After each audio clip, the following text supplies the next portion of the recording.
Wow.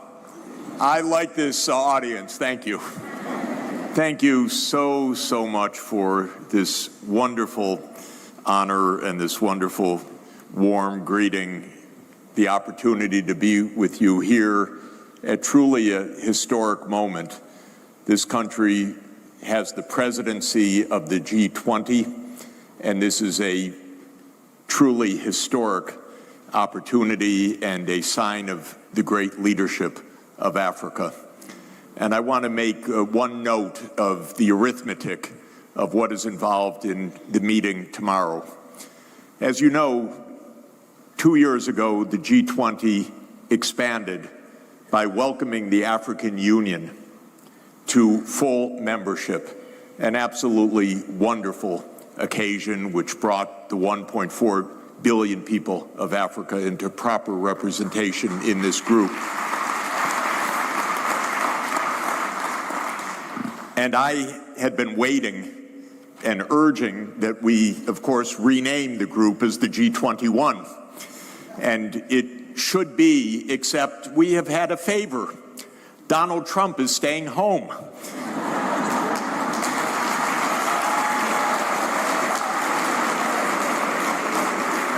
So not only did we go G20, G21, back to G20, Africa has replaced the United States in the proper center.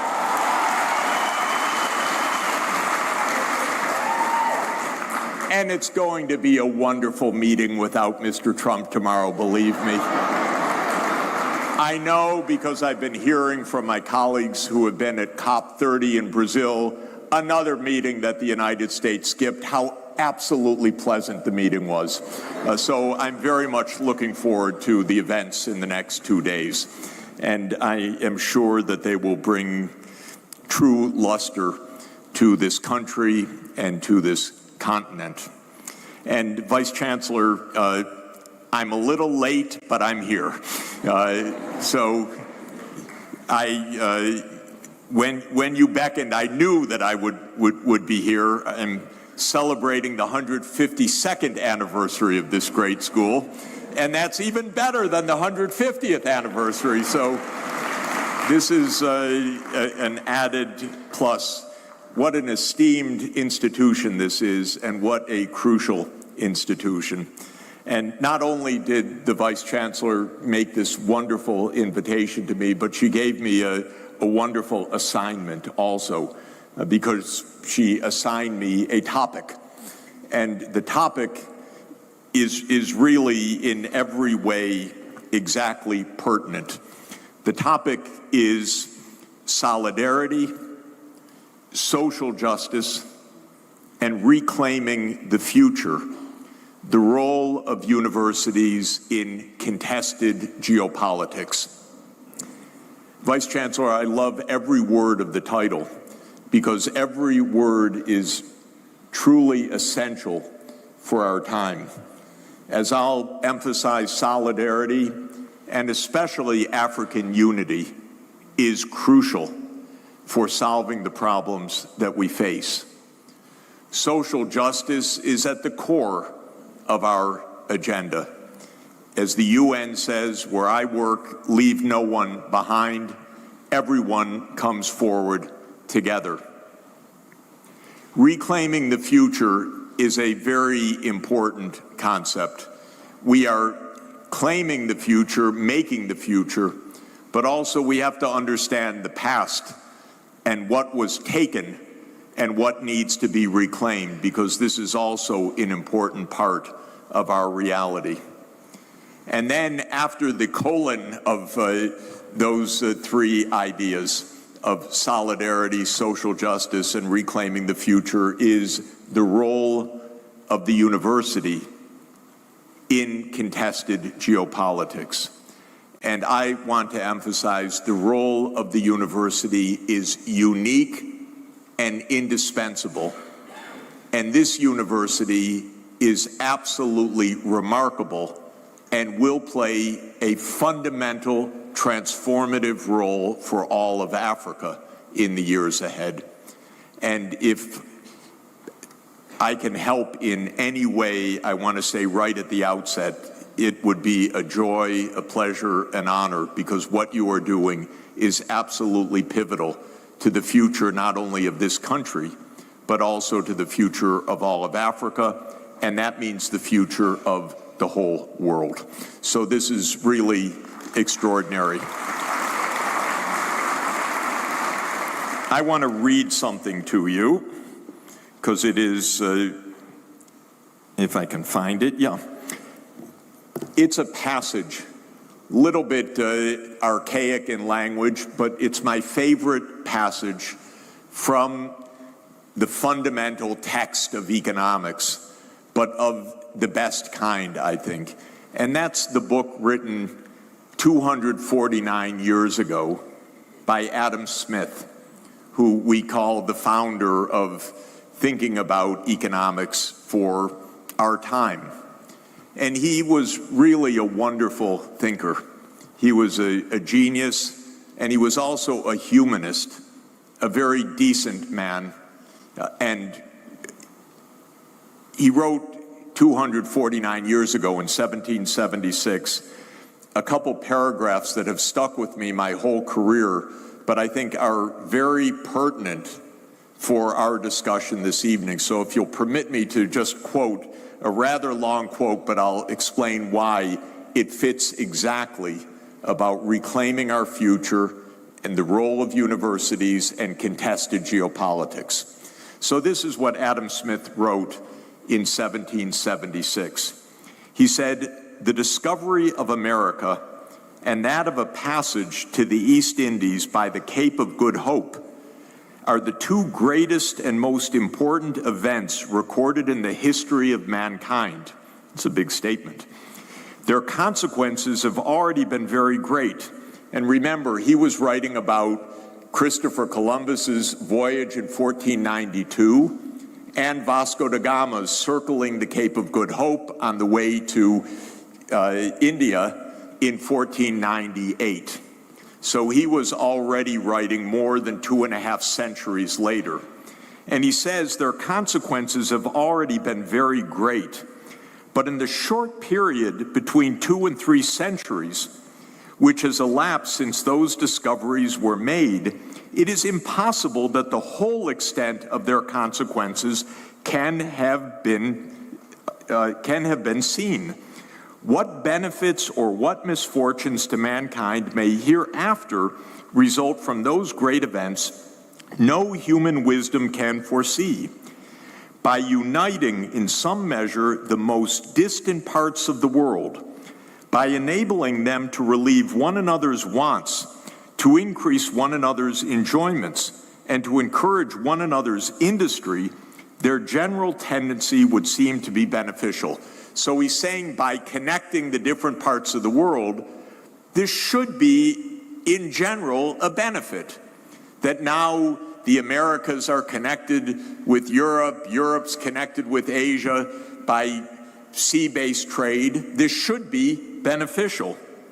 But then he goes on, because he was an extremely decent and learned man, he says, "To the natives, however, both of the East and West Indies, all the commercial benefits which can have resulted from those events have been sunk and lost in the dreadful misfortunes which they have occasioned.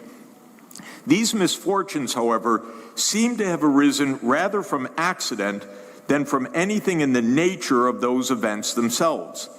At the particular time when these discoveries were made, the superiority of force happened to be so great on the side of the Europeans that they were enabled to commit with impunity every sort of injustice in those remote countries."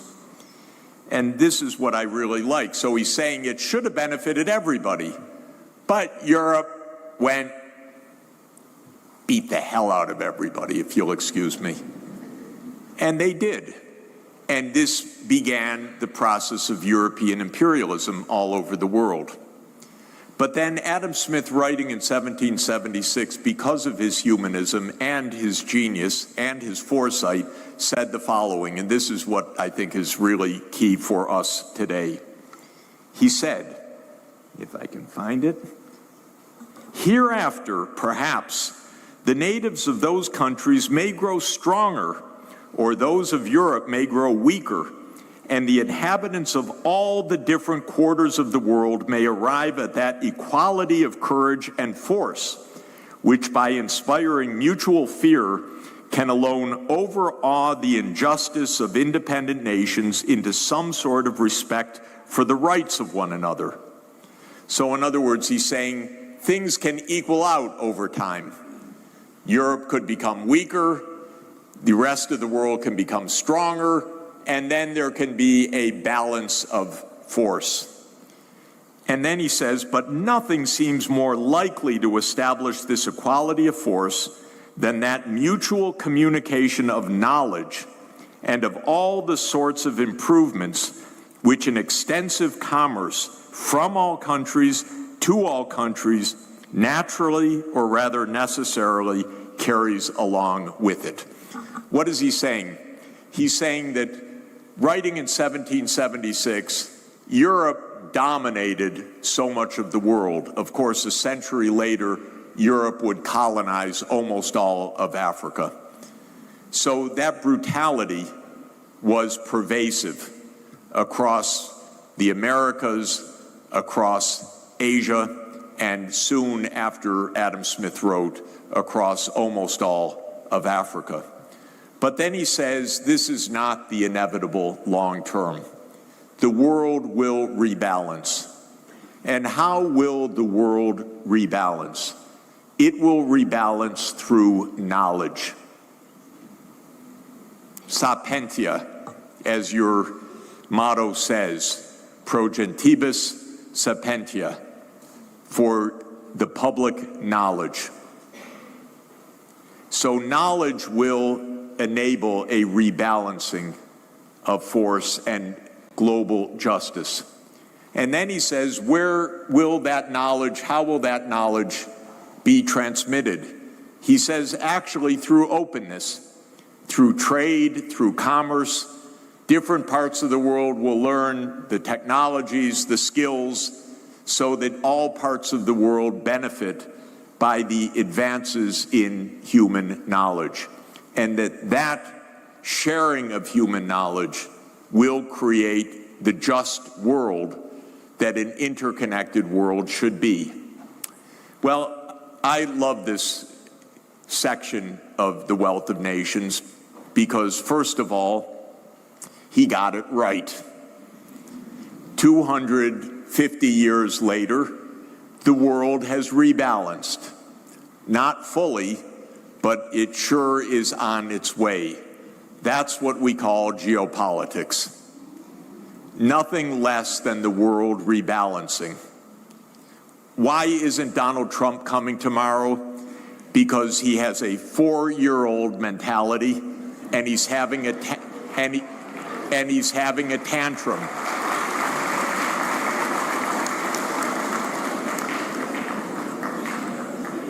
having a tantrum. What is the tantrum? That the rest of the world says, we don't want a king. As President Lula said, we don't need an emperor. He would come here as just one of 20 leaders, or 21. He doesn't want that. He's having a tantrum. So this rebalancing is happening. He's having a particular tantrum, by the way, because the United States is in a deeply neurotic funk. You know what the cause of that neurosis is? China. A wonderful, brilliant civilization, 4,000 years old plus. It's been a unified state with brilliant statecraft for more than 2,000 years. Unlike Europe, in which every country of Europe fought every other country of Europe every year for 1,000 years. Most of the time, China was peaceful, united, It fragmented temporarily at some points, but it was mainly a unified country that actually, strangely enough, didn't beat up its neighbors also.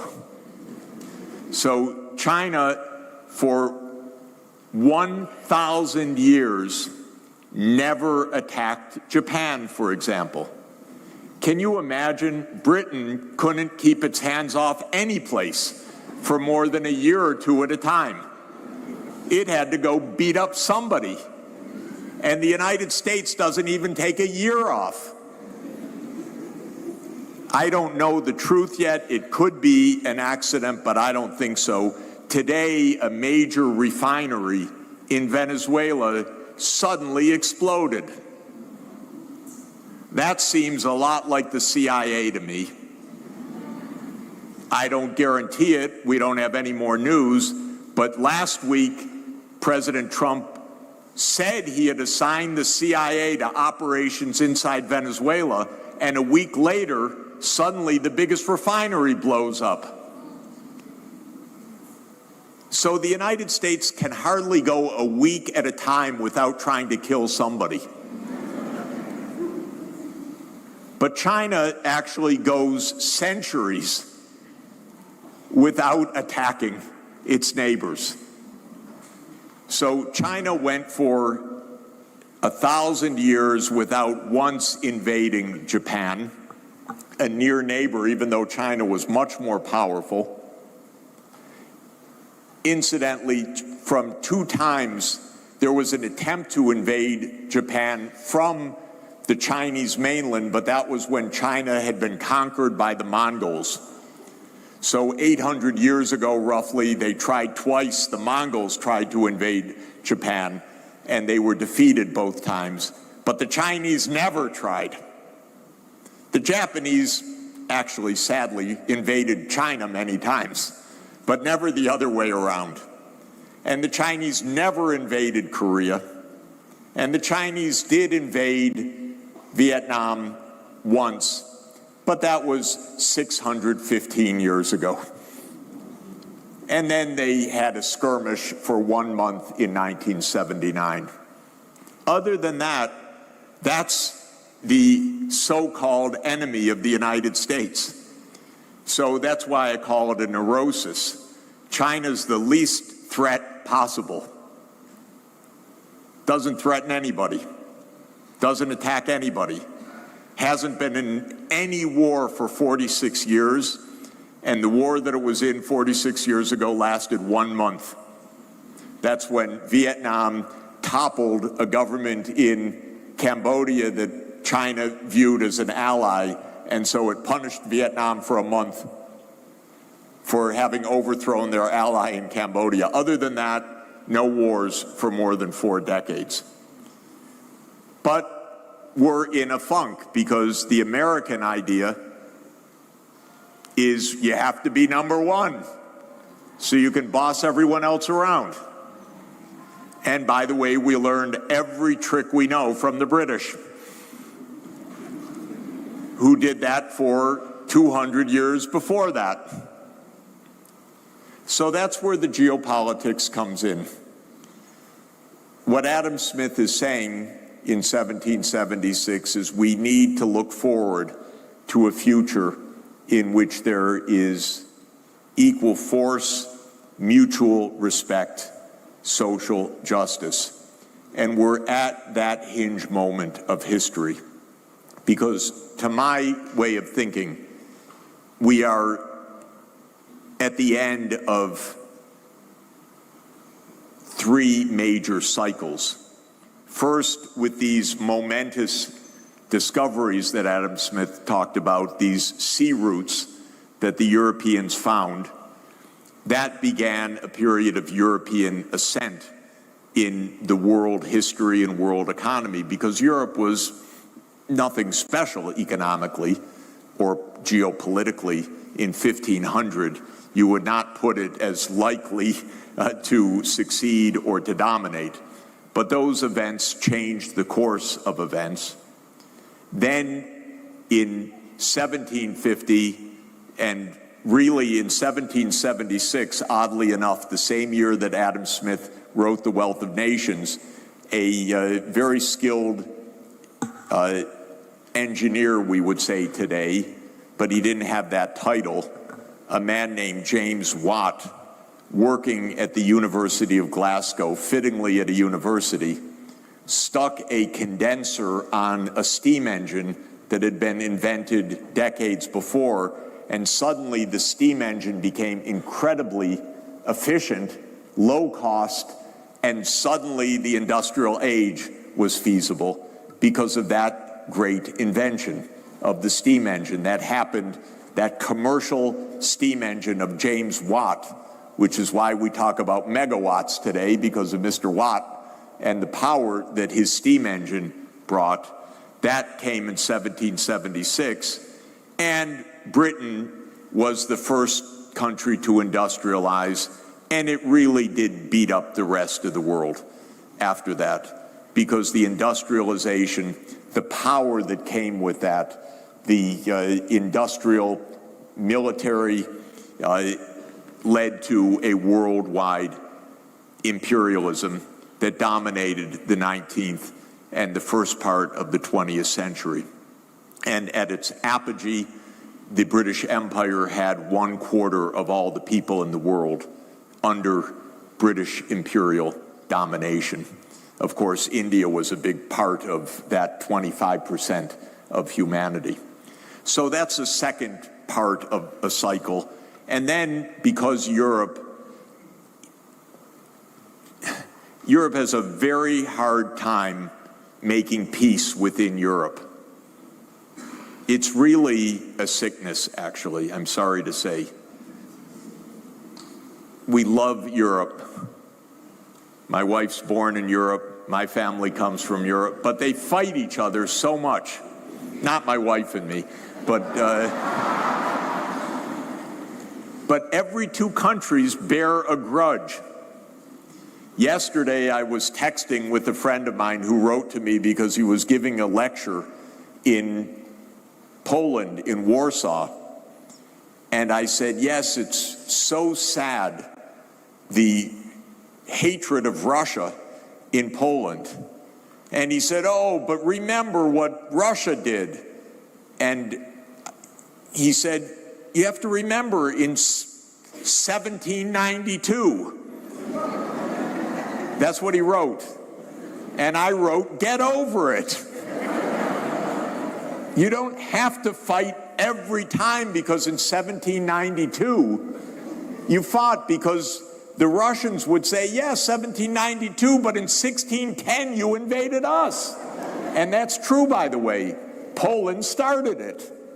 When Russia was in trouble, in so-called times of trouble in 1610, it was Poland that invaded Russia.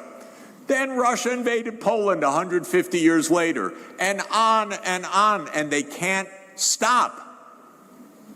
And there is, by the way, there's the famous saying of the philosopher George Santayana, the Spanish philosopher of the 20th century, that those who forget history are condemned to repeat it. And my wife has a better one, though. Sonia says those who remember history are condemned to repeat it, because all you do is you bear a grudge for 1,000 years. Get over it.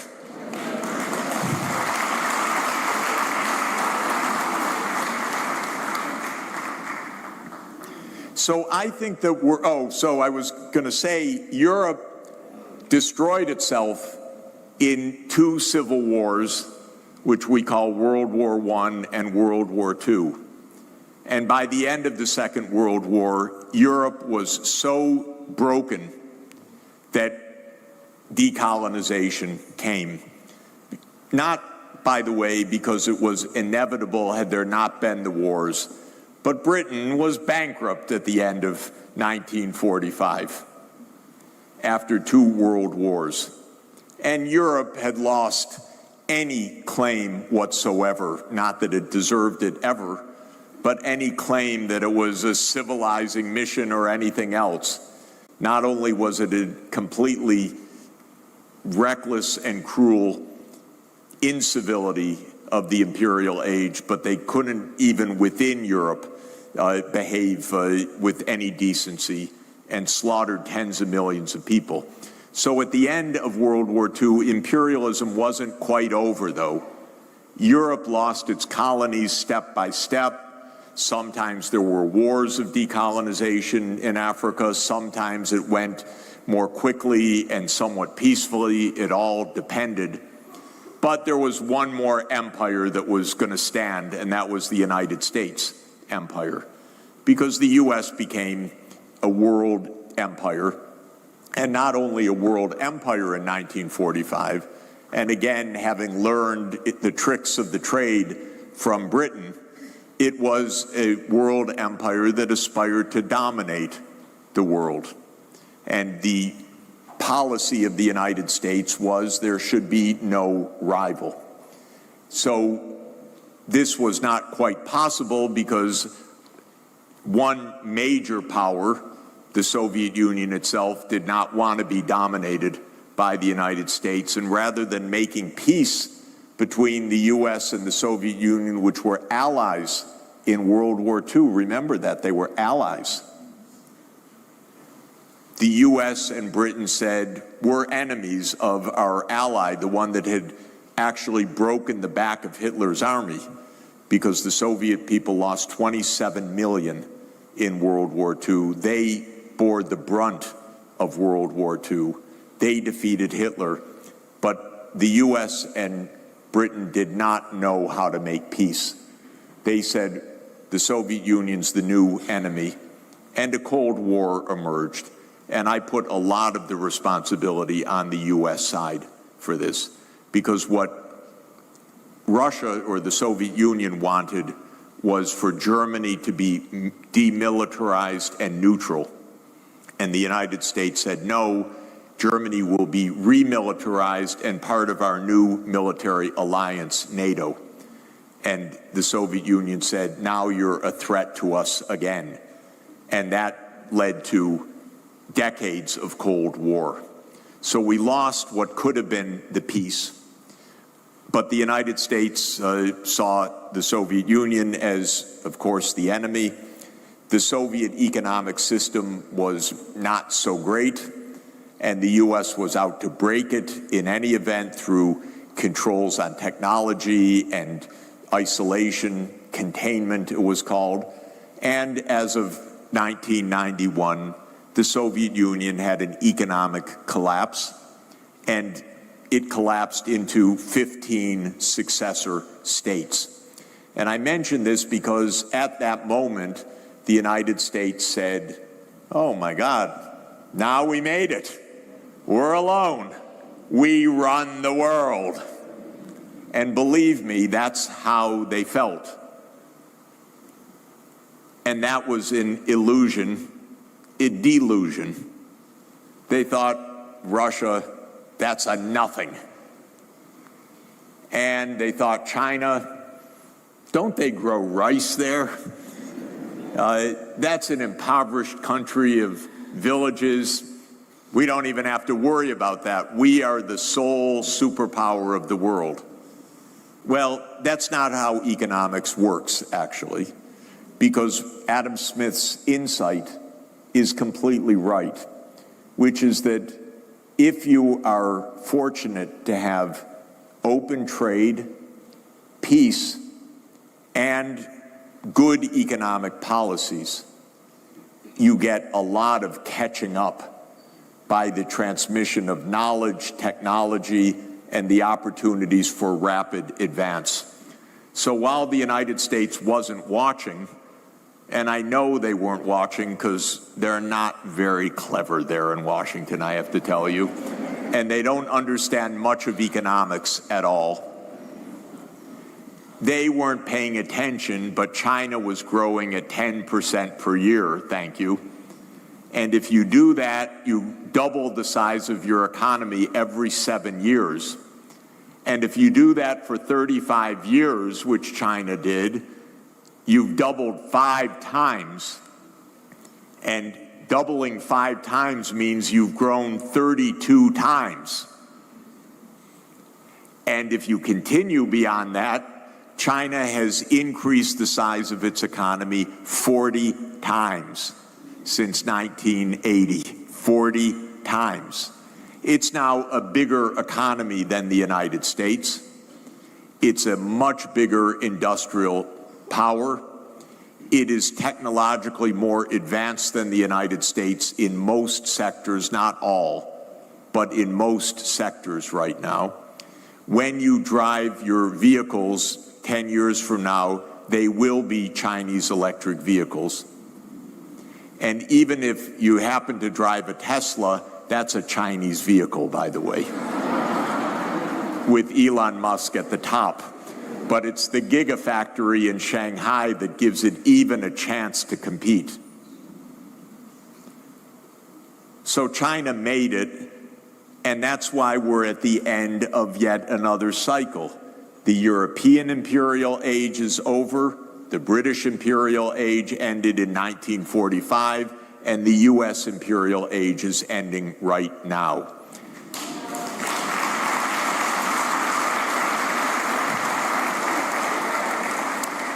And that's why Donald Trump is home. Because he doesn't want to be one of several. That's all. The delusion is still in Washington, by the way. It's not over. It's still a powerful country. It's still a dangerous country. It's got too big a military. It still has its hands on the valves of the international payment system to a large extent. It can turn on and off the spigot for countries that are vulnerable. Remember, the IMF and the World Bank are U.S. institutions, even though they are multilateral institutions. They were founded for not bad purposes, by the way, but they are American-dominated institutions, and that gives continuing power. And I always emphasize geography in thinking about economics. So the geography is that at Pennsylvania Avenue, which is where the White House is, now there's a West Wing and no East Wing because he knocked it down a couple weeks ago, this idiot. Excuse me. Sorry, it's true. I'm just being technical. At 16th in Pennsylvania is the White House. 15th in Pennsylvania is the Treasury Building. 17th in Pennsylvania is what's called the Executive Office of the President of the U.S. 18th in Pennsylvania is the World Bank. And 19th in Pennsylvania is the International Monetary Fund. So it's only 2 blocks from the president's office to tell the IMF what to do. You don't even need to text it. It takes 30 seconds to walk across the street to say, veto that country's program. And that's still power. But it's power that is fading. It's fading in part because of the BRICS. Because the BRICS are saying, we don't need to be under the thumb of a U.S. empire. That's what President Lula said when he was hosting the BRICS this summer, and Trump put on a tariff on Brazil because he didn't like a court proceeding against the preceding president who had tried to make a coup. And so he put on a penalty tariff, and President Lula said, we don't need an emperor, and we're not going to succumb to this kind of pressure.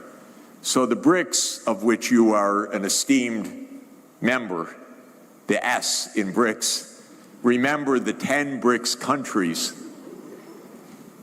Brazil, Russia, India, China, South Africa, and now Egypt and Ethiopia, United Arab Emirates, Iran, and Indonesia. The 10 BRICS countries have 46% of the world population. Thank you. And 41% of the world GDP. and they can look at the G7 and say, who are you? And that's what they're doing. So this is the new phase of geopolitics. The world is not falling apart, but the US and Europe are having a tantrum. That's different. And the world is not fragmenting. The US is isolating itself. It doesn't even go to the parties anymore. It puts on tariffs. It says, you can't have our market. And the rest of the world says, okay, because your market's not so important for us. And Trump said, okay, we're going to punish you, China, for being so successful, by the way. We're going to put 100% tariff on you. And the next hour, China said, okay, we're putting 120% tariff on you. And then Trump said, okay, we're going to restrict any advanced chips going to you. And China said, okay, no rare earth magnets. And the US, within a half an hour, said, we surrender.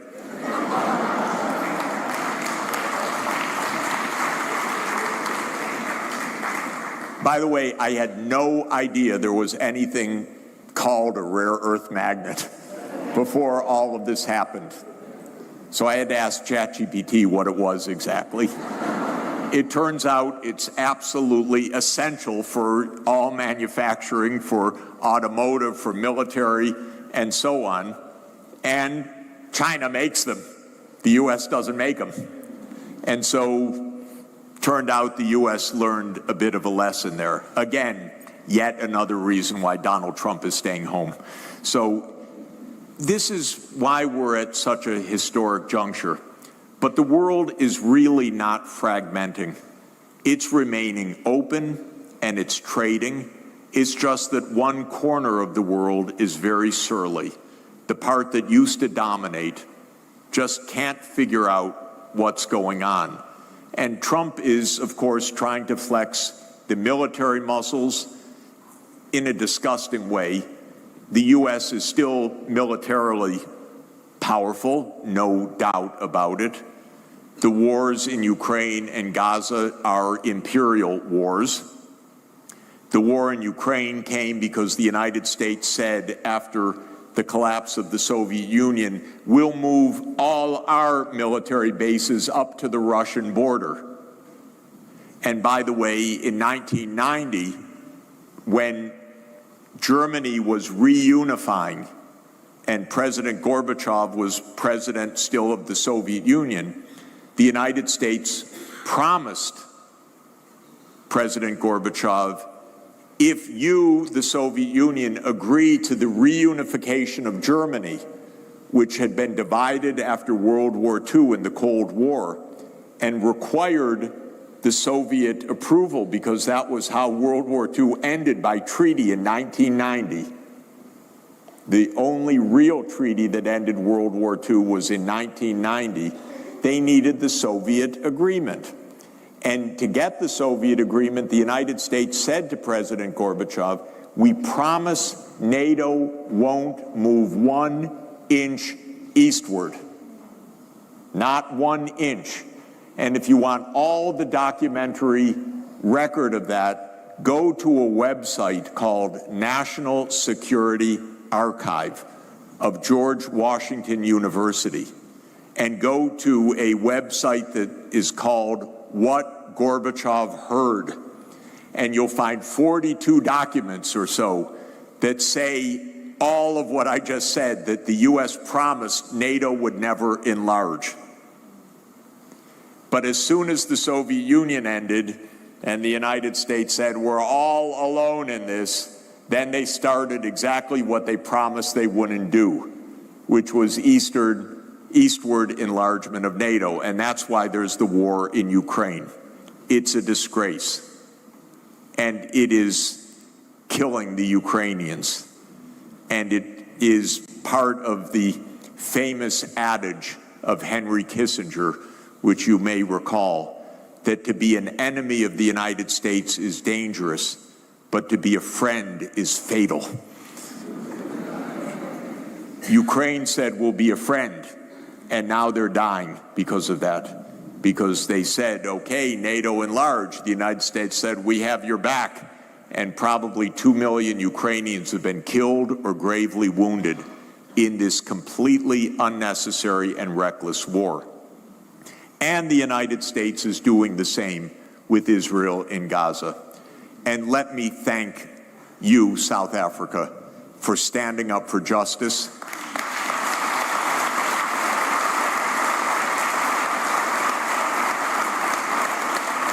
It was very brave, very right, very precise to launch the International Court of Justice case on Israel's violation of the 1948 Genocide Convention. The ICJ takes too long to rule, but the evidence that South Africa brought on behalf of the whole world is absolutely right and compelling.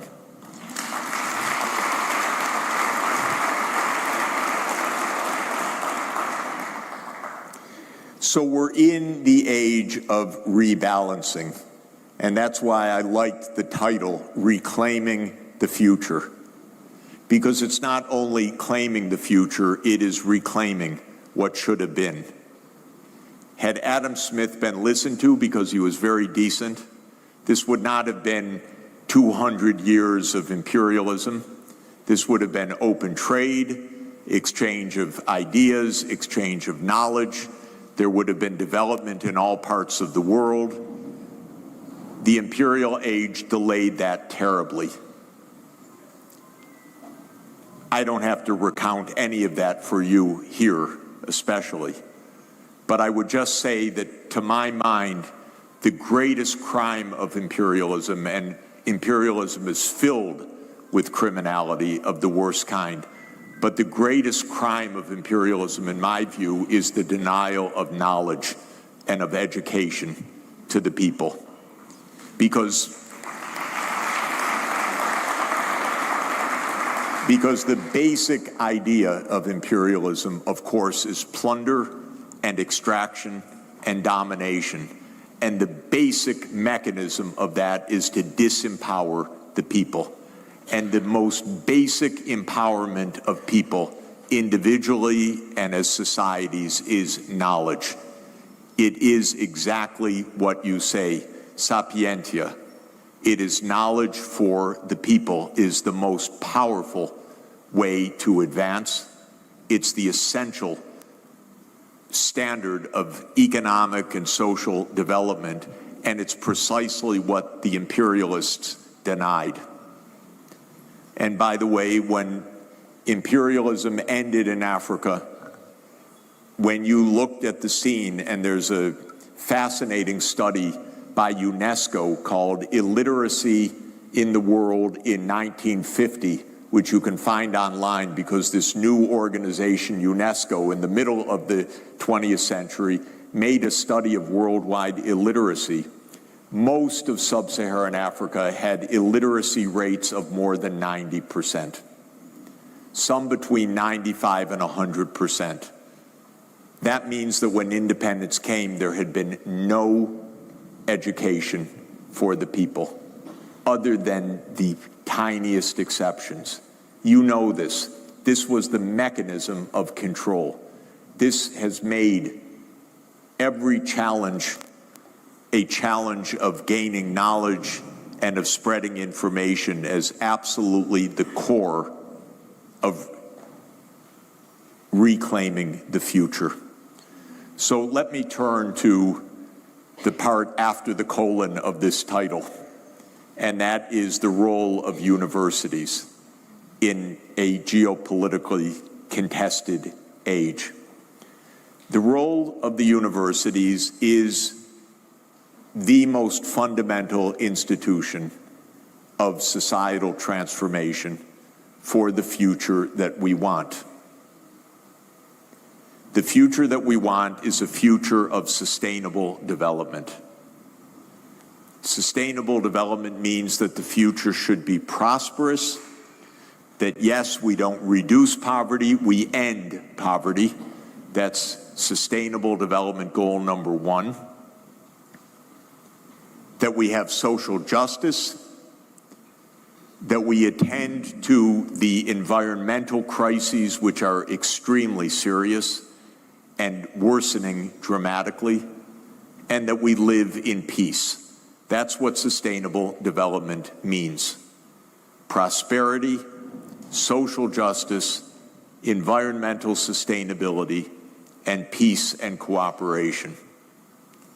In my view, the universities are the central institutions for helping to guide society to the future that we need and the future that we want, to mobilize the knowledge for society on behalf of sustainable development, meaning a prosperous and fair and sustainable future for society. The transformations that we need to achieve that future are rather complicated. We need to ensure, even in poor places, universal access to quality education. You are in the forefront of that design. How to use online learning, how to use the new multimedia methods, how to use artificial intelligence, how to use digital technologies to spread knowledge everywhere. In my view, this is Africa's most important aim and challenge, that the next 20 years should be mass education of quality across this continent. You have the largest cohort of young people in the world. Educate them, train them. Don't let any child lose out. Don't let any government say, we don't have the means, we can't afford this, let's solve this problem, how to make this financing work. But no child is going to have a future that we want for that child if they don't have a quality education.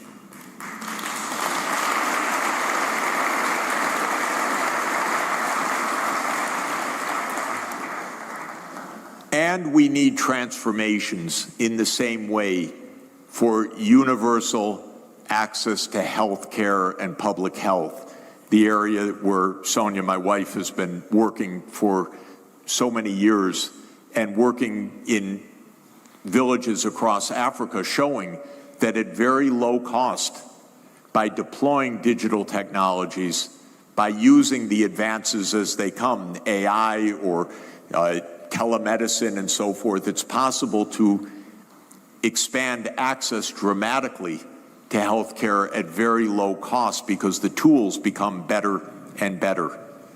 We need to move to a zero carbon energy system because the burning of the fossil fuels is what's causing the dramatic and accelerating climate change.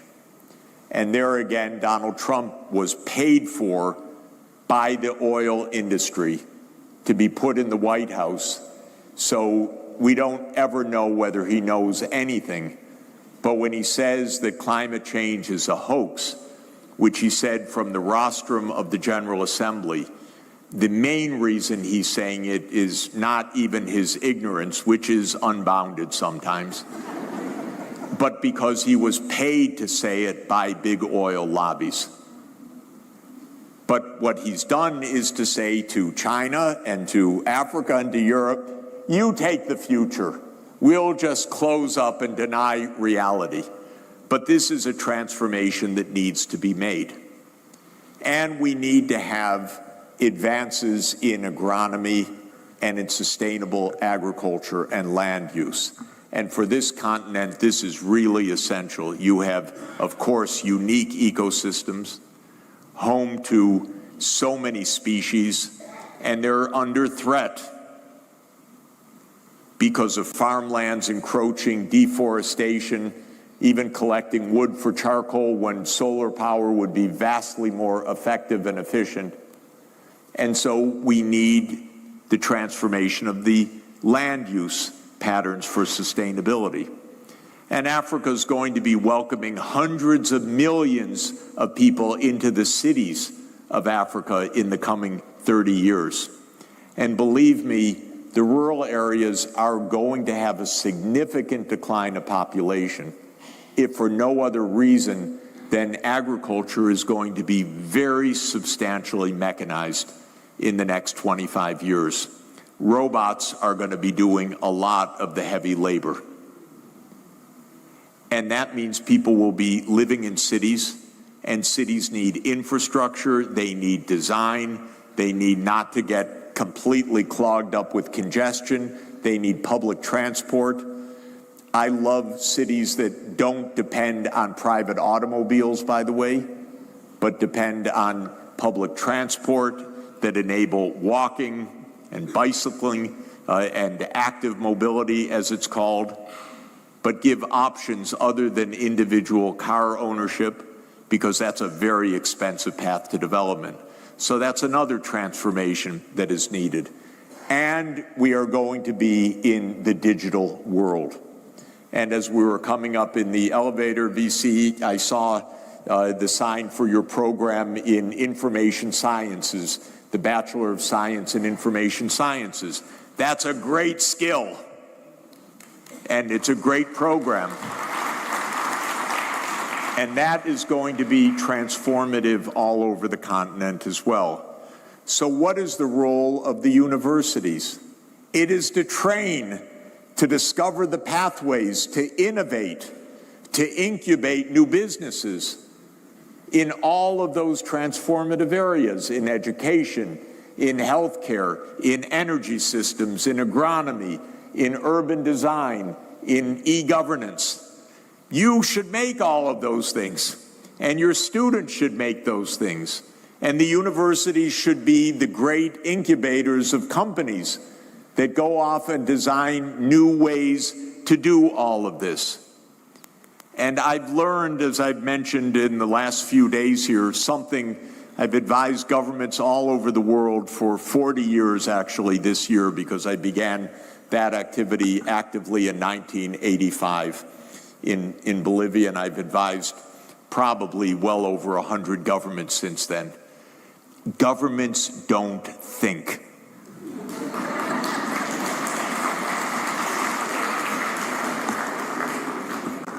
I'm not dissing them, by the way. They need to implement. They need to make coalitions. They need to solve political problems. They need to build bases, not military bases, bases of support. But they don't have time to think. And it's not even their job.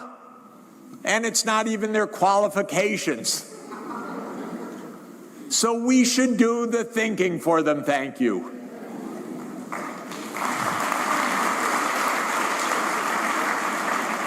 It's just a division of labor.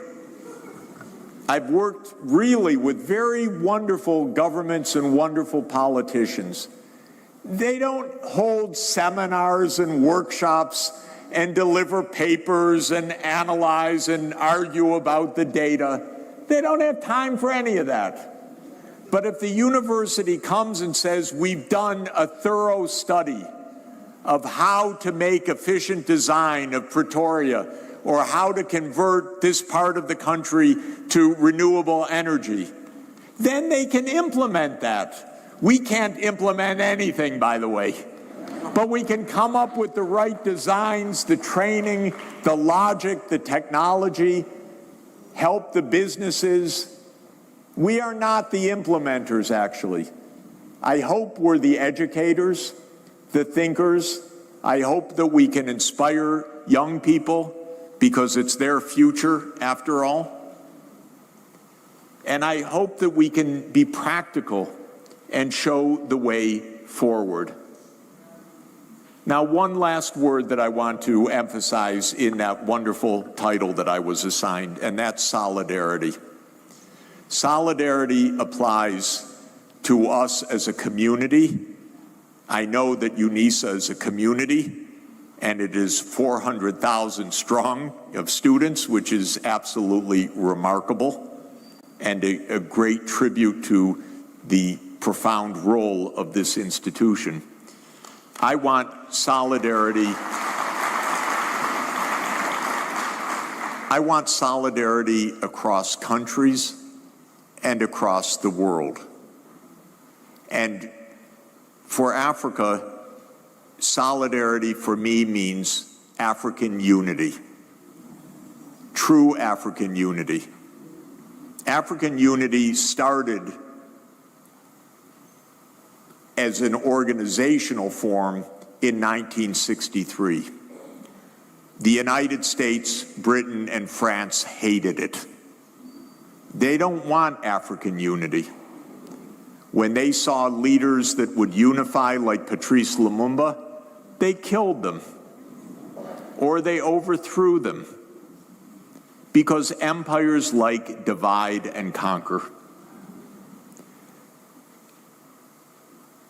The colonial period left Africa with 54 or 55 countries, depending on how you count it. That's a lot. And each one by itself cannot achieve the future that it wants. It can't resist the diplomacy or the attacks on diplomacy by itself. It can't resist the pressures. It can't resist the financial squeeze. It can't resist the instabilities that come from a market that's too small. Unity is the key. Solidarity is the key. And also, this is why this university is so crucial, because you are not only the University of South Africa, you are a South African university all over Africa. So I'm reading UNISA as Universities of Africa, because you are not only the leader here, but you're a leader across the continent. And so on your own campuses and your connections with other universities around this continent, work together to pull the unity of knowledge, of education, of training, and of good advice to the national governments and to the empowerment of the African Union as a true union. And I want Africa to make the continental free trade area really work. I want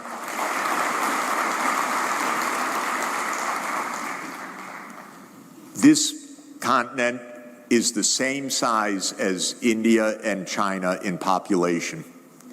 Actually, a little bit bigger than China, probably just about the same with India right now. 1.5 billion people in Africa, 1.5 billion people in India, 1.4 billion people in China. They're the little one on the block. China ended its poverty in 40 years through good planning and this mass national scale. India is on the path of ending its poverty now. It's about 15 years behind China in the reforms that opened up that led to the rapid takeoff. It's time for Africa now, as this giant, as a continental scale economy, to be the era of takeoff. And that will come with a continental scale economy and a continental scale strategy. And that means solidarity. So I want to commend you for the wonderful role that you're playing. I would like to say that for me, the single most important investment for the next 20 years is to make sure that this is the fastest learning continent, that this is a continent that is filled with knowledge, filled with education everywhere. By the way, the adults, the children, this should be a time of the greatest advancement of learning and knowledge in Africa, and what you will learn will help light the whole world. Thank you very much.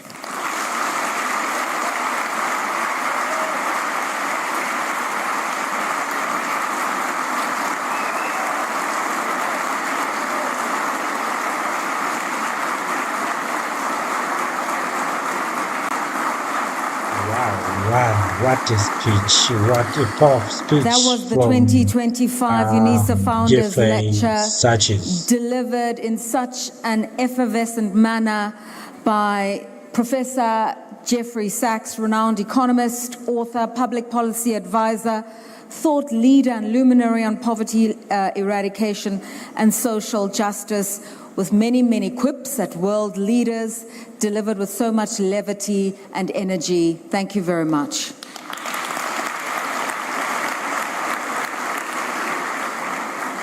There are many things you said, Professor. The more things change, they stay the same. But I think for us, what's really relevant with the story of China is what Professor referenced towards the end. Within a generation, China was able to lift 800 million people out of poverty through making all those interventions that he speaks about. So good policy matters, implementation matters, and not doing war matters. Focus on your focus, building and developing your economies, and don't get caught up in scraps around the world. And because of that, China now controls even 70% of the rare earths trade, which is now defining the new economy. So there's really something for us to think about there. In the interest of time, I'm going to ask our respondents to make their way to the stage. And perhaps let me just explain what I mean. The professor, as you know, is in demand from South Africa to the rest of Africa to the world, and so he has to leave us in less than an hour. So I'm going to ask that our respondents make their way to stage. Please make succinct interventions, and then we will take one round of questions and then close the evening off. If that's acceptable, we move on. Dr. Nombulelo Shange, sociology lecturer from the University of the Free State, please join us on stage. Alongside Professor Tshepo Madlingozi, also Commissioner at the South African Human Rights Commission, joined by Dr. Genevieve James, Deputy Director for Engaged Scholarship here at UNISA.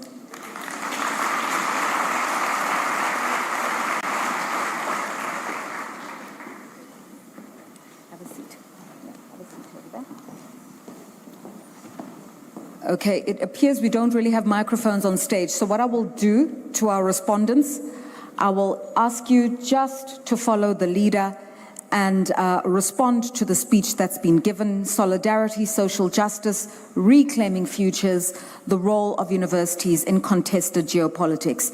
So we begin with you, Dr. Nombulelo Shange.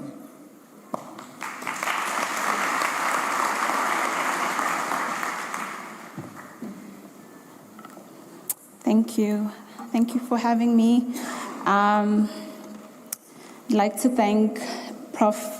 Buleng Nkambula, the VC, and her team for constantly figuring out ways to also center young people and women in these types of engagements. I think it's very important in the context that we exist in.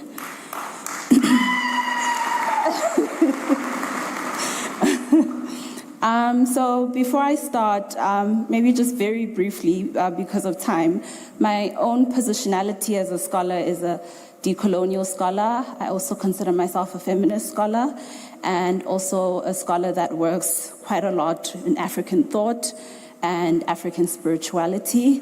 And so it's from this context that I will deliver some of my remarks today. I find Prof. Sachs' discussion that he pulls from Adam Smith on rebalancing, and rebalancing through knowledge, through trade, and through openness, quite an important one.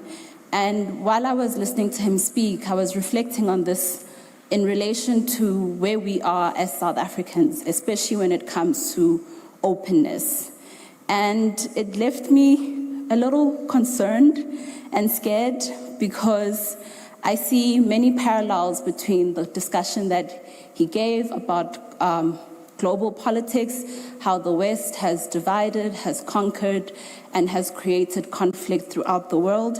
And I see us following a similar trajectory, especially as South Africans, and especially as a key player within the continent, where gradually we have moved towards readopting some of these colonial ideas and these boundaries that have been set up to divide us. I think we've seen this emerge through some of the xenophobic violence and attacks through structures like Operation Dudula, where people have been stripped of their humanity, where we've seen the emergence of almost pass-like systems re-emerge, where if you're not South African and you can't prove South Africanness, you are essentially not seen as a human being. And thinking about this in relation to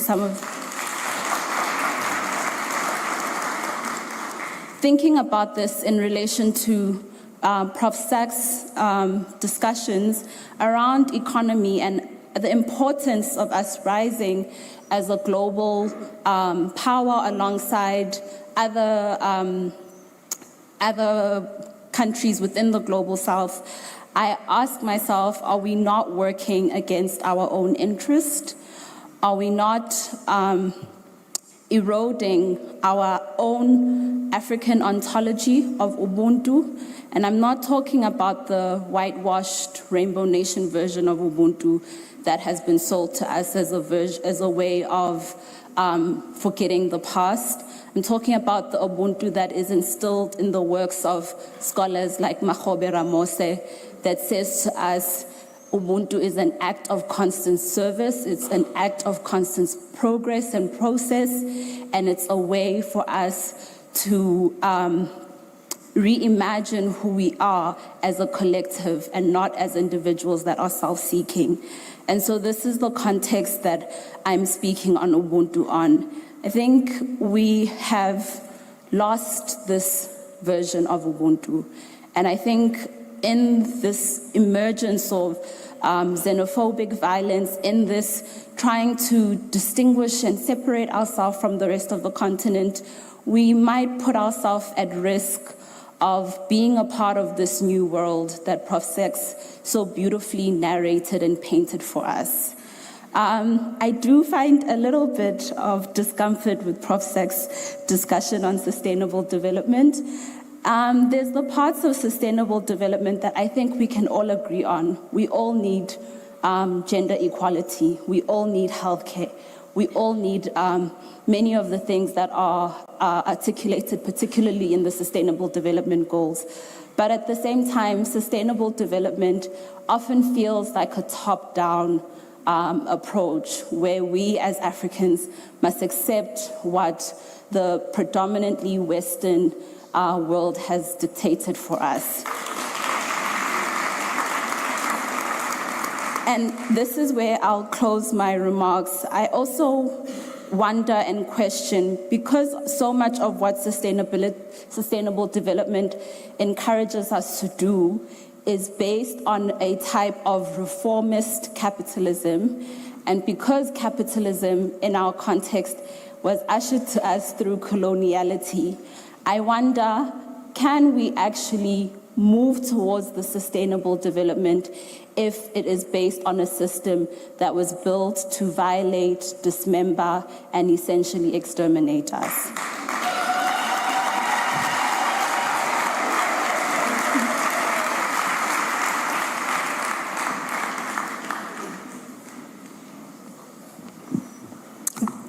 Good evening. Thank you so much.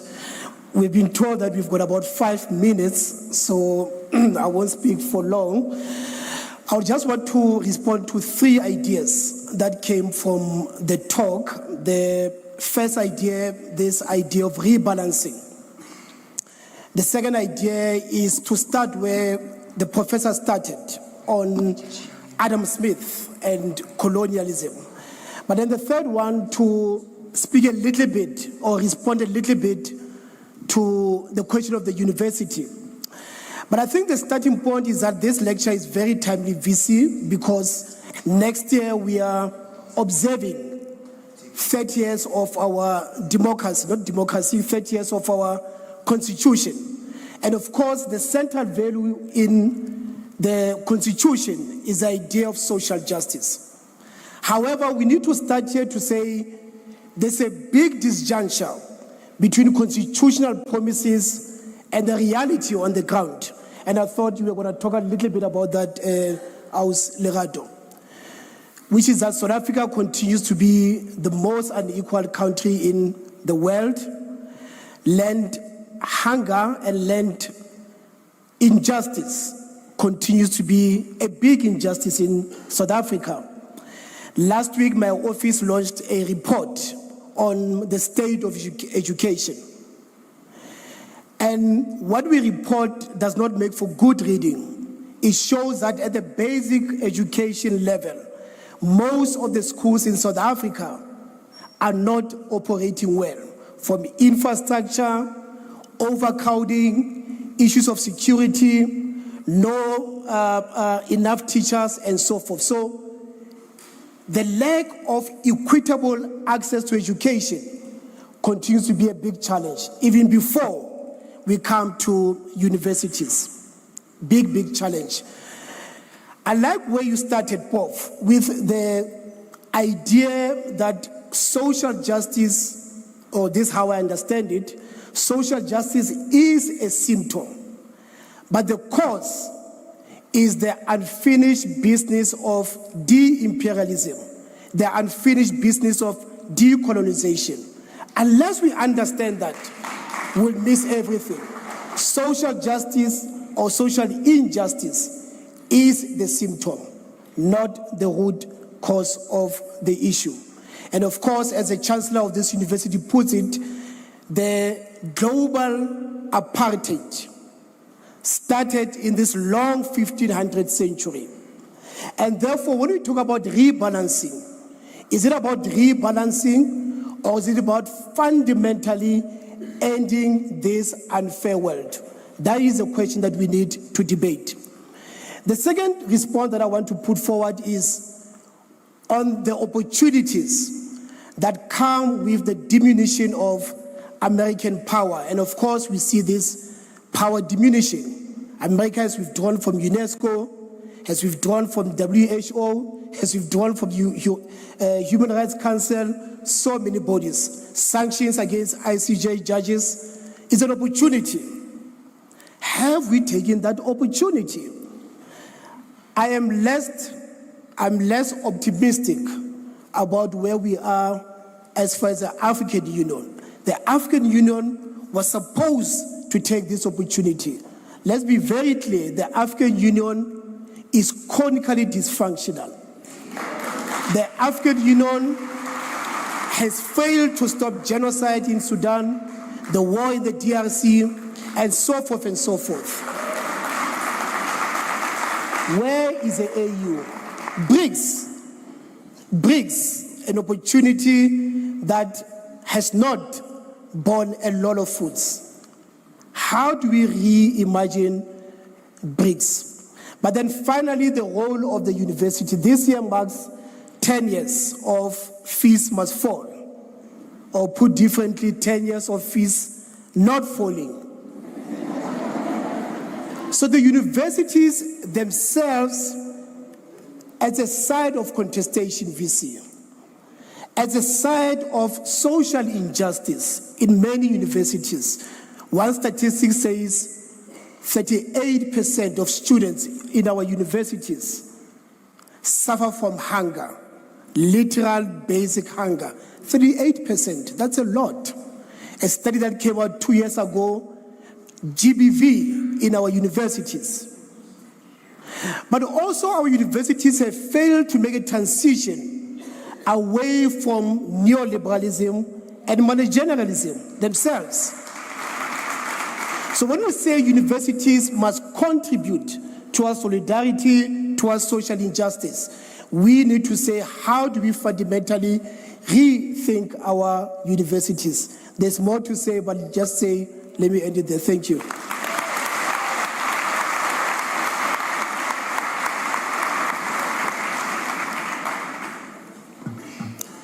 Good evening, Professor Sachs. So good to see you in person. I wrote so much, wondering when I will ever bump into you again.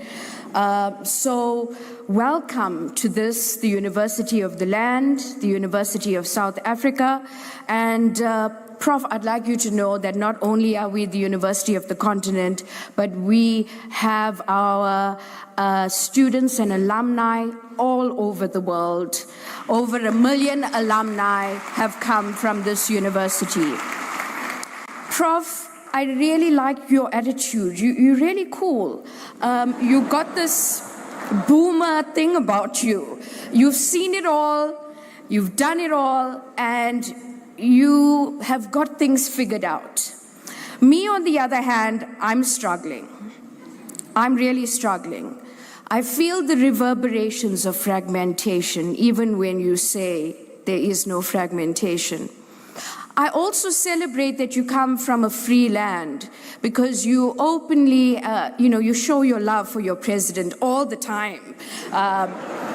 And that's beautiful. We also try to do that here.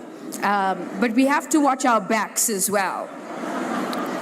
And so, Prof, for me, I realize that we're living in an Anthropocene age. This geological age defined by the profound impact of human behavior on the earth. We inhabit an era marked by the convergence of multiple crises: ecological collapse, political fragmentation, and moral disorientation. These crises compel us to ask deeper questions about the meaning and purpose of our lives in a world which seems increasingly fractured from our view. Our global reality is scarred by deep divisions, raging greed, rampant corruption, spiraling violence, social discord, and mounting inequalities that tear the fabric of our collective humanity. Despite the unprecedented interconnectedness of our time, we face obstacles that seem to be intractable, obstacles that hinder genuine cooperation and solidarity. You see, Prof, I'm a bit concerned when we find one boogeyman in the world to lament about. There are quite a few. And somehow, when we want to just focus on the one boogeyman, the rest get to go undercover and continue. So, what keeps us apart? Firstly, competing interests. Nations and groups that prioritize narrow self-gain, security, resources, economic growth over collective welfare. I am not as enthusiastic about the rise of a new global power. We've had enough. And so on the continent of Africa, we simply cannot be squeezed in the rise and fall of empires on either side of us. We have to fight for us to assert ourselves. This is the African continent. This is the African century. And I hope that we will not succumb to the rise of the East, but that we will continue to declare that we deserve to have a place in this global order, not as mentees, not under the perpetual tutelage of the West, but drawing from the spirit of Africa, the sun that warms our skin, the fruit that we eat that is so sweet on this continent. There are amazing things happening on this continent, and we simply cannot allow this talk of China and Russia to be the next ascendancy. Truly, it is our time, Prof. Sachs. This model of extraction thrives on dangerous misconception that the earth's abundance is infinite and the environment can absorb limitless waste. For some, economic growth today by far outweighs planetary survival tomorrow. Wealthier nations and affluent consumers disproportionately drive ecological damage through high consumption, while climate-vulnerable economies bear the brunt and face extreme weather, resource depletion, and environmental collapse. Such is the urgency of our time. Unequal distribution leading to scarcity is often artificial, caused by systems, led by human beings. This fuels resentment and deepens global inequality. Power imbalances, whether they come from the east, west, north, these seek to destroy our global and collective humanity. States seek regional ascendancy and global supremacy to secure influence. Military strength and economic control are deployed as power tools extraordinaire for asserting dominance. Wealthy nations still dominate the global institutions, precipitating mistrust and resistance. This after centuries of looting and pillaging under the guise of progress and development. Short-term political expediency deepen these divisions even further. Ideological divisions, differing governance models, cultural values, faith-based identities have become fertile ground for conflict, often exploited by malicious leaders and organizations. Structural inequalities and systemic oppression, patriarchy, racial supremacy, and neoliberal capitalism, not to mention the interesting breed we have these days of billionaire socialists, that weaken the bonds of solidarity upon which collective progress depends. Broken promises in trade, and thank God we are finally, cutting ourselves from the bondage of aid. As Dembiso Moyo said, aid has been an unmitigated disaster for the African continent. On our continent, we simply cannot ignore the brutal legacies of colonization, slavery, and exploitation. These are the hellish legacies that perpetuate suspicion and mistrust. Our own Ndlovu Gacheni warns that the worst form of colonization on the continent is the epistemological one, the colonization of the imagination and the mind hidden in the institutions and discourses that govern the modern world. Amidst this fragmenting global order, we have the universities that, as you said, are simply indispensable. The University of South Africa is a university of appreciable size, national and continental strategic significance, and at the core of our social function lies the need for critical reflection, intellectual engagement, and development collaboration that creates a more peaceful, stable, and equitable, just order.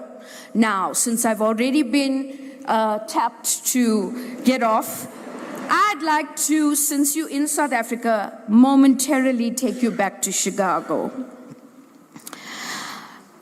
And that was when the powerful words of William Rainey Harper, the former president of the University of Chicago, really resonated with me. He said, "It is the university that fights the battles of democracy. Its war cry being, come, let us reason together. No more polarization. Come, let us reason together." It is the university that in these latter days goes forth with buoyant spirit to comfort and give help to those who are downcast, taking up its dwelling in the very midst of distress. It is the university that, with impartial judgment, condemns in democracy the spirit of corruption, which now falls and lifts its head and brings scandal upon democracy's fair name. Our universities must rise to this ideal, becoming vibrant spaces where freedom of thought flourishes, where diverse knowledge systems coexist, and where solidarity, true solidarity, replaces division. I will leave it there. Thank you so much, sir.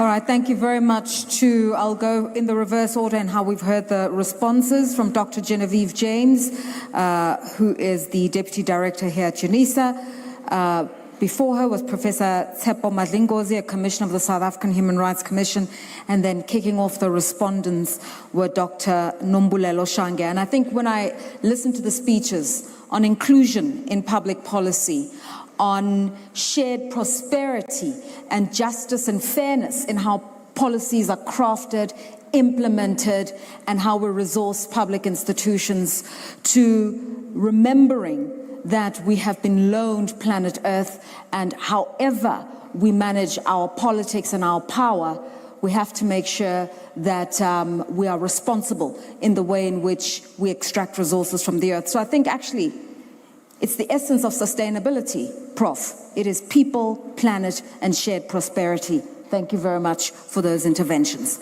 Now again, I did say we have significant time constraints. And so I'm going to use my latitude as the facilitator right now. I'm not going to be popular, but it's a risk I'm willing to take.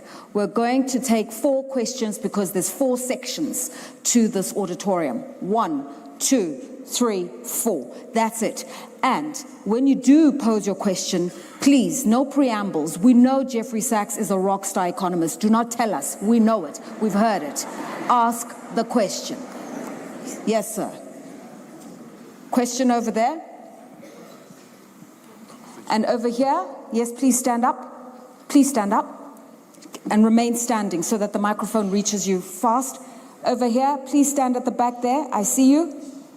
And the final question, this side of the room. Yes, ma'am, that's it. We've got it. 2 men, 2 women. It's parity. Yes, sir. Thank you. My name is Matome Selepe. Prof, my question is simply on this. Man. We have the UN, United Nations. But for me, the problem is with these permanent members of the UN. We only have 5 in 2025.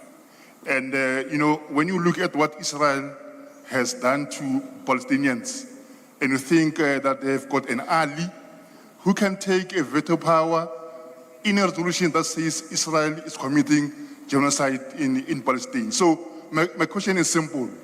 Why don't we have democracy in the UN? Why don't the majority, if they say this resolution is supported by the majority of the members of the member countries, why should we have veto power in this age and time? Thank you. Fantastic. So UN Security Council reform. Yes, sir. Do you have a microphone? Okay, as it's coming to you, do you have one? Yes. No? Yes? You've got a microphone on you? Please use it, ma'am. Go ahead. All right, thank you for that. So I've got one question and maybe one comment. Number 1, is the university willing to fight for the knowledge of the hard knowledge? What I mean is, there's a lot of bogus institutions. There's currently a lot of private colleges that claim to be accredited, but they are not. Is the University of South Africa willing to stand up and put all the other universities to fight for true knowledge and true education by maybe indicating a policy for these people to close down? That's number 1. Okay. Number 2, the last one. In the new administration, that is going to come in 2029, should we be handed a minister of education that, as the education system, we don't think this person is right for us? Is the University of South Africa willing to take the first step and the first stand to say we don't want to lead us in the education system? Thank you. Okay. Not quite sure how the VC and her team would respond to bogus colleges, the integrity of education, but also, can you have lobby power to say there's a way in which we want to be led? Thank you. Good evening. My name is Makhanse Meriki, economics lecturer from the University of South Africa. I want to comment to you, Prof, when you communicated about urbanization. Yes, we have an urbanization issue in South Africa. The effects of urbanization refers to what Dr. Shenge spoke about, that some organizations are prohibiting people to access free public health services. Now, as a UNISA employee myself, I have to say I pride myself with our university as an open e-learning university. We are able to reach students who are coming from the rurals of the rural universities. This year, I was able to meet a lot of my students. They graduate, they walk on this stage. So I believe we are solving some of the urbanization issue through e-learning. However, the issue that stands most is the financial issue. Now, my question is, how can an African child without financial support access higher education? Thank you. Fantastic. So democratizing education and making sure that money is not prohibitive. Yes, sir. Good day, everybody. My name is Kamagelo Modise, international architecture economist at the National Treasury. I just have two questions. You basically talk about solidarity. Can the Global South realistically build collective bargaining power inside the G20 when countries like India, Saudi Arabia, and Brazil are increasingly aligning themselves with Western interests? And again, the last question is, given the global focus on climate change, debt sustainability, and inclusive growth, as shown in the G20 and COP30 meetings in recent years, how do you somewhat see African universities as a whole contributing to these debates beyond teaching and research? Thanks. Thank you so much. Okay, so how do we build consensus in international organizations? Professor Sachs, the podium is yours. Thank you.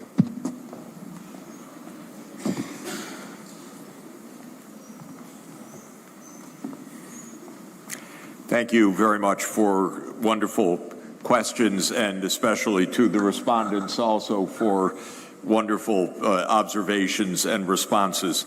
I want to say a couple of things about what the respondents noted. Sustainable development is not capitalism. It's not a system. I just want to make that clear. It truly is not a system. Sustainable development, for me, is an idea that says that we want a future that is prosperous, fair, environmentally sustainable, and peaceful. That doesn't define the system to achieve that. That defines aims. The system is actually, first of all, a complex system. It's not a system of state control or pure markets or capitalism or socialism. It is going to be a mixed system that will differ across the world as well. China's system, if you analyze it, what China calls socialism with Chinese characteristics, is a complex system. It has markets, it has private ownership, it has state-owned enterprises, it has planning, it has open trade, it has private innovation, it has public innovation. It's not anything you would find in a textbook, which is why many of my colleagues have deemed it to be impossible, because it's not in their textbook. But it's not only not impossible, it's there and it's working. It's rather ingenious, and it has been very successful in many ways. I don't know if it's socialism, by the way, but I do know that it's Chinese characteristics, because a lot of this is formed from specific institutions in China. But it's very different from the US scene, and in many ways much more effective in particular areas. And so I, of course, agree with you. It's not a system defined. Of course, I'm also absolutely in agreement and aware that there are attempts to define a uniformity. It used to be called the Washington Consensus, for God's sake. That means a consensus from 15th Street to 19th Street, not a worldwide consensus. it meant American power. So that's not at all what we should be aiming for. I couldn't agree more with that point. And I complain about the IMF and the World Bank daily. If anyone is here, happy to speak with from those institutions, happy to speak with you later and to complain, because I don't believe in the cookie cutter approach. And when I read the documents of these institutions, sometimes I have no sense at all of what country I'm reading about, because it could be any country. It is find and replace the name. The same statements made, very bland, very illogical in my view, not at all responsive to the actual circumstances. So the first point I wanted to make is that at least the way that I like to use the term sustainable development is not the imposition of a system. It is the idea of the future that we want to build. And then and that's our job and the job of history, the job of culture, to help build institutions that are effective and that can work. A second point is related. I believe we are in the post-hegemonic world. By that, I mean, it's not that China is going to replace the United States in global hegemony, because China won't replace the United States. We are in a truly multipolar world, and China will not dominate the world. The United States is delusional in even thinking that it once did, but it had a lot of power, but it was delusional to think that that was true hegemony in some sense. Britain came even closer, and it did use its imperial power when it had it uniquely to beat up as many places as it could. There's a book, by the way, a very nice little book called The 23 Countries That Britain Never Invaded, meaning that it invaded the 100 plus of the rest, and it shows a map of the few places in the world that Britain never invaded. It's not very many, actually. But China's not the new hegemon, and one reason for that is that India is going to rise in power, and Africa is going to rise in power. And so this is not the idea that Africa becomes the victim of one power replacing another. It's not in the cards. And demographically, it's actually interesting to understand. Right now, China has 1.4 billion people. Africa, about 5 billion. 1.5 billion people. At mid-century, Africa will have about 2.5 billion people, and China will have declined to about 1.2 billion people. Because China's peaked, the birth rates are so low, the population is coming down. By 2100, of course, this is not a forecast, it's a mechanical extrapolation. But on the current trends, the UN medium forecast is that Africa will have 3.7 billion people, and China less than 800 million people. So China will decline sharply. Africa will be around 35% of the world population. East Asia, around 18% of the world population. Don't worry about Chinese hegemony. They will be good partners. They will be very helpful as partners. They will help provide financing and technology in a useful way. But this is not one hegemon replacing another hegemon. But please, just for Africa's sake, you can't do this 54 times. This needs to be done at a continental scale.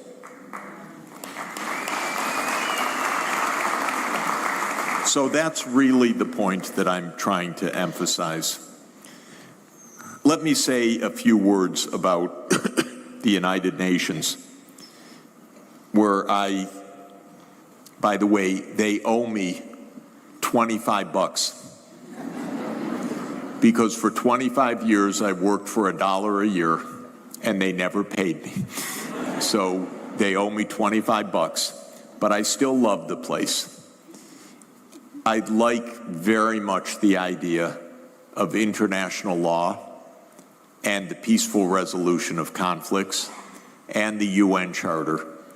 And I regard it as the greatest contribution by the greatest president of the United States, Franklin Roosevelt, who I think was one of the few presidents of the United States who was outstanding in his morality and in his vision and in his political capacity. He's my favorite of all American presidents. I don't have many American president favorites, by the way, and I don't deny the fact that there are many scoundrels all over the place. But as an American, I get to pick on American presidents. So this is also partly my philosophy, which is complain about your own country. It's a good thing to do. It's Jesus' advice, actually, which is, why do you point to the mote in the other person's eye when you have the beam in your own eye? I think we need to take responsibility for our own countries to help clean up the act. I don't like Americans pointing out the foibles or failures of other countries. I find that mostly malicious, especially when the beam is not only in one eye, it's in both eyes in America. And so I really actually just believe that it's partly my responsibility to focus on the American problems, because they create so many problems for everyone else also. So that just to explain that. But I really like the UN, but it doesn't work very well. And it doesn't work very well for one big reason, which we should understand. Global governance is a new idea in human history. We've never had it before. The first time it was attempted, even partially attempted, and it was not really global governance then, was the League of Nations. That was 1 century ago. It didn't work, but that was the age of high European imperialism also, so it wasn't really global governance. The UN is really the first attempt at global governance with sovereignty of most of the world. And it was a completely, well, it wasn't completely new invention. It was to supersede the failed League of Nations. But the UN Charter and the Universal Declaration of Human Rights were inventions at the end of World War II. And the UN was really mainly the invention of Franklin Roosevelt. And the Universal Declaration of Human Rights is a great contribution of Eleanor Roosevelt, who was also one of the finest leaders in American history. Absolutely remarkable couple. But the idea of the UN in Franklin Roosevelt's mind was different from what happened, because he really thought, and he was gifted, that there would be an age of cooperation at the end of World War II. And that he, because he was so gifted, would get along with Stalin, would get along with Churchill, would get along with the Chinese leadership at the time. It was Chiang Kai-shek in 1945. And that this would be not a conflict of major powers, but actually a cooperation. And the UN would give sovereignty to each nation of the world. There were 51 at the time. There are now 193.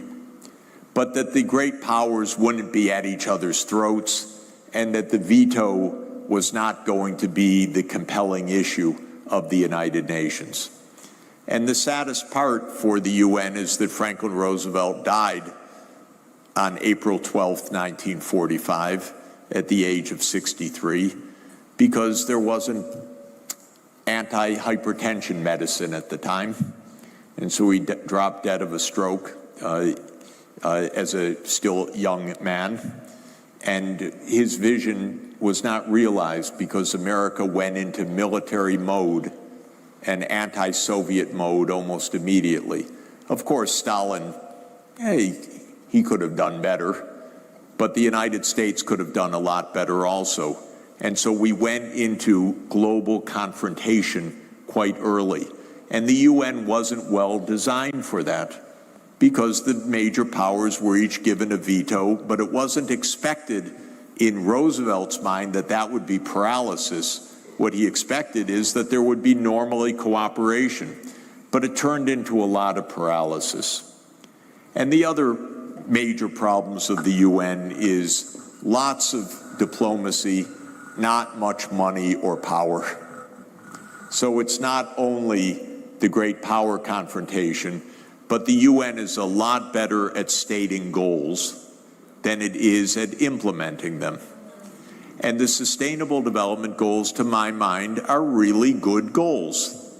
And they're really global. They weren't imposed, by the way, on anybody. The governments negotiated them over 3 years. And the wonderful Ambassador Kamau of Kenya, together with his counterpart from Ireland, David Donahue, were the two ambassadors that led a committee of 193 countries in deliberating on these goals.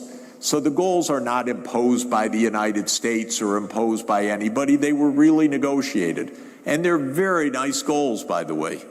Nothing wrong with them. But they spent almost no time on how to actually achieve them.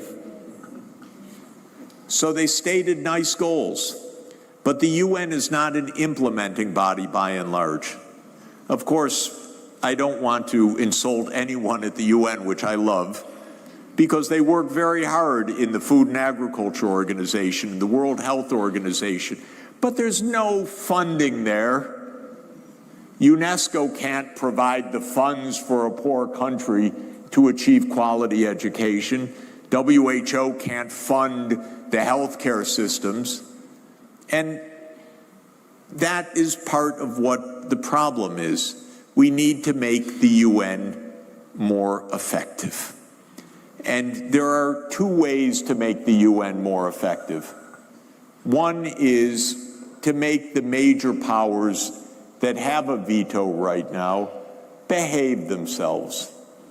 It's not impossible. The United States doesn't have to behave like a 4-year-old. It doesn't. It could act like a grown-up. It happened once in a while. And if it happened once in a while, it can happen again. Donald Trump is a passing phenomenon. He is not a definition of America. And if you want my guess, Mamdani is our future, not Trump. So I think that so we could actually get back to cooperation. That would help a lot. And then the second is to make the UN more effective. And that should be based on global taxation, for example, of international financial transactions, carbon dioxide emissions, international aviation, international shipping, that give an adequate flow of funds to actually do the things that we need to do in this world. I find it absurd and tragic that the core annual budget for the for the United Nations is $3 billion a year, when the New York City budget is $118 billion a year. We can do better than that. And anyway, I'm not going to dwell on that except to say it is part of our job to fix the UN, not to give up on it, not to be cynical about it, to understand that in historical terms, it's still a baby, it's 80 years old, but it's really 80 years in 80,000 years of human governance. We're still in the early stage of making the global governance work. Finally, let me say a word about democratizing education. This is what Africa needs to show the world how to do. UNISA is a very powerful force for that. You're already doing that in remarkable ways. I believe that the systems that we get from AI, from digital connectivity, from online resources, will greatly empower the democratization of education in the years ahead. I want us to experiment with new ways to deliver. I like many things. I like lecturing online with connected classes, for example, where campuses all over the world are joining in a conversation together. This is, to my mind, the most basic thing we can do in a connected world is to connect young people together so that they know they're part of a world, and the active education is that way. And I have often arranged, it's been now almost 20 years that I've been doing this, 10 or 15 or 20 universities simultaneously in the room together in Zoom or whichever means we have. But I believe that we are, with new tools and new approaches and a need, and I think UNISA is really singularly equipped to help lead the world in this.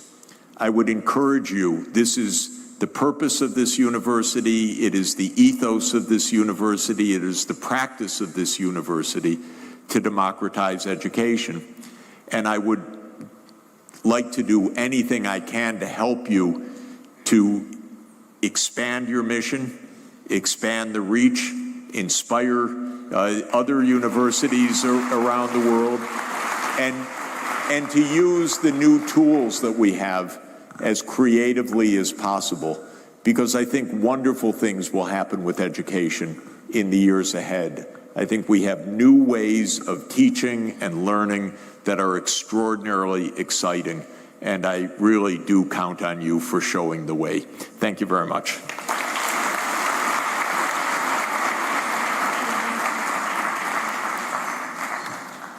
Thank you very much for those considered responses, Professor Sachs. All right, we've got two more items on the formal agenda, and my watch says 20:48, which effectively means we've got 10 minutes before Professor Sachs needs to leave. So I'm going to just really implore those involved in the next part of this event to just be mindful of time.